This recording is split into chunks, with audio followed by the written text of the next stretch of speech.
गुरु का महत्व शास्त्रों के अनुसार। गुरु का महत्व भारतीय धर्म और संस्कृति के शास्त्रों में अत्यधिक महत्वपूर्ण स्थान रखता है। हमारे वेद, उपनिषद, भगवद गीता, पुराणों और अन्य धार्मिक ग्रंथों में गुरु को भगवान से भी ऊंचा स्थान दिया गया है। शास्त्रों के अनुसार गुरु वह पवित्र मार्गदर्शक होते हैं जो शिष्य को अज्ञानता के अंधकार से बाहर निकालकर ज्ञान और आत्मज्ञान की ओर ले जाते हैं। आइए गुरु के महत्व को शास्त्रों के दृष्टिकोण से समझते हैं। वेदों में गुरु का महत्व। वेदों में गुरु का अत्यधिक सम्मान किया गया है। वेदों में गुरु को आध्यात्मिक पथ प्रदर्शक और ज्ञान का स्रोत माना गया है। वेदों में गुरु का अस्तित्व किसी दिव्य शक्ति के समान होता है।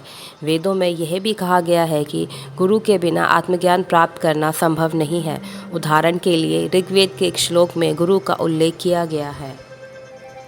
गुरुर्ब्रह्मा गुरुर्विष्णु गुरुर्देवो महेश्वरा गुरु साक्षात परब्रह्म तस्मै श्री गुरुवे नमः। अर्थात गुरु ही ब्रह्मा, विष्णु और महेश के समान होते हैं और गुरु के बिना शिष्य का उद्धार संभव नहीं है। इस श्लोक में ये स्पष्ट होता है कि गुरु का स्थान परमात्मा से भी उच्च माना जाता है, क्योंकि गुरु के माध्यम से हम ब्रह्म यानी सत्य को प्राप्त कर सकते हैं। गुरु के बिना किसी भी धार्मिक या आध्यात्मिक साधना का कोई मूल्य नहीं है।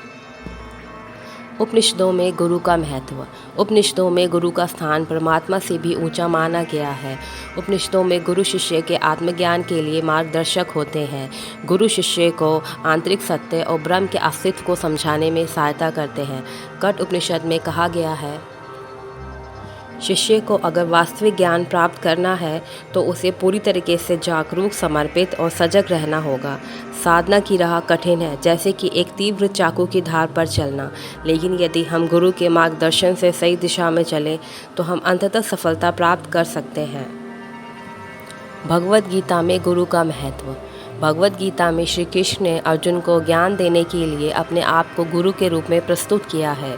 श्री कृष्ण अर्जुन को ज्ञान देने के बाद कहते हैं कि मैंने तुम्हें इस गूढ़ और गुप्त ज्ञान को बतला दिया है, अब तुम इसे सोच समझकर अपनी इच्छा के अनुसार कार्य करो। यह कथन यह सिद्ध करता है कि गुरु शिष्य को जो ज्ञान देता है वह शिष्य के आत्मबल को जागृत करता है और उसके जीवन को सही दिशा में मार्गदर्शन करता है। श्री कृष्ण ने ही गुरु के रूप में अर्जुन को धर्म, कर्म और योग का ज्ञान दिया। पुराणों में गुरु का महत्व। पुराणों में गुरु को देवता और ब्रह्मा का प्रतिनिधि माना गया है। रामायण और महाभारत जैसे महान ग्रंथों में गुरु का विशिष्ट स्थान है।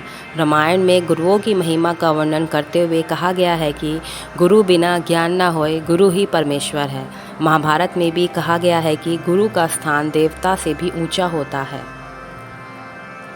कबीरदास जी ने गुरु की महानता का वर्णन करते हुए कई दोहों की रचना की है, जो इस प्रकार हैं। गुरु गोविंद दो खड़े काके लागू पाए, बलिहारी गुरु आपके गोविंद दियो बताए। अर्थ, गुरु और गोविंद यानी भगवान दोनों एक साथ खड़े हैं तो मैं किसके चरणों में पहले सर झुकाऊं? मैं तो अपने गुरु को नमन करता हूं, क्योंकि उसी ने मुझे गोविंद यानी ईश्वर के बारे में बताया। भावार्थ ये है कि इस दोहे में कबीरदास जी कहते हैं कि अगर गुरु और भगवान एक साथ खड़े हों तो पहले गुरु को प्रणाम करना चाहिए, क्योंकि गुरु ही वह माध्यम है जिनकी कृपा और मार्गदर्शन से हमें भगवान की पहचान और अनुभूति होती है। गुरु के बिना ईश्वर की प्राप्ति असंभव है। गुरु बिन ज्ञान न उपजे, गुरु बिन मिले न मोक्ष, गुरु बिन लखे न सकते को, गुरु बिन मिटे न दोष। अर्थ, गुरु के बिना ना तो सच्चा ज्ञान मिलता है और ना ही मोक्ष। गुरु के बिना सत्य का अनुभव नहीं होता और ना ही भीतर की गलतियां मिटती हैं। गुरु कुमार शिष्य कुंभ है, गड़ी गड़ी काढ़े घोट, अंदर हाथ सहार दे, बाहर मारे चोट। अर्थ, गुरु कुमार की तरह होता है और शिष्य मिट्टी के घड़े के समान। वह बाहर से चोट देता है यानी सख्ती से सुधार करता है, लेकिन अंदर से संभाल कर प्यार से आकार देता है। निष्कर्ष, शास्त्रों के अनुसार गुरु को भगवान से भी ऊपर माना गया है, क्योंकि गुरु के माध्यम से ही शिष्य को परम सत्य का ज्ञान प्राप्त होता है। शास्त्र में गुरु के बिना आत्मज्ञान की प्राप्ति असंभव मानी गई है। शास्त्र के अनुसार गुरु शिष्य को जो ज्ञान देता है वह शिष्य के आत्मा को शुद्ध और जागृत करता है। वेद, उपनिषद, गीता और पुराणों में गुरु का स्थान अत्यधिक सम्मानजनक है। गुरु ही शिष्य को जीवन के उद्देश्य और आत्म साक्षात्कार की दिशा में मार्गदर्शन करते हैं और शिष्य के जीवन को सफल और सुखमय बनाते हैं। इसलिए गुरु का महत्व न केवल शास्त्रों में बल्कि हमारे जीवन में भी अत्यधिक महत्वपूर्ण है। Thanks for watching, like, share and subscribe.